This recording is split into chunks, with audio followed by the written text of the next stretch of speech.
आमचे police अंमलदार patrolling करत असताना त्यांना बंटी उर्फ आशिष अरविंद चोबे राहणार मनोपस काश्मीरा हा आपल्या जांगीड कॉम्प्लेक्स या ठिकाणी फिरताना दिसून आला.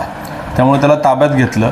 ताब्यात घेतल्यावर माहिती घेतली असता असं निदर्शनास आलं की त्याला आपल्या ठाणे, पालघर, मुंबई शहर, मुंबई उपनगर या कार्यक्षेत्रातून 9/4/24 रोजी 2 वर्षाकरता तडीपार करण्यात आलेला आहे. आतापर्यंत एकूण किती गुन्हे दाखल आहेत? साधारण 19 गुन्हे त्याच्यावर आतापर्यंत दाखल आहेत. 19 गुन्हे दाखल असल्यामुळे आणि त्याचं वागणं योग्य नसल्यामुळे त्याला हद्दीतून तडीपार करण्यात आलेला आहे. कोणत्या प्रकारचे त्याच्यावर गुन्हे दाखल आहेत? बऱ्यापैकी शरीराविरुद्धचे आणि ह्याचे सर्व गुन्हे त्याच्यावर गंभीर गुन्हे दाखल आहेत. आता त्याच्यावर काय कारवाई करण्यात आली? आता त्याला तडीपार हद्दीचं आदेशाचं उल्लंघन केल्यामुळे अटक करून त्याला संबंधित पोलीस स्टेशनला देण्यात आलेलं आहे.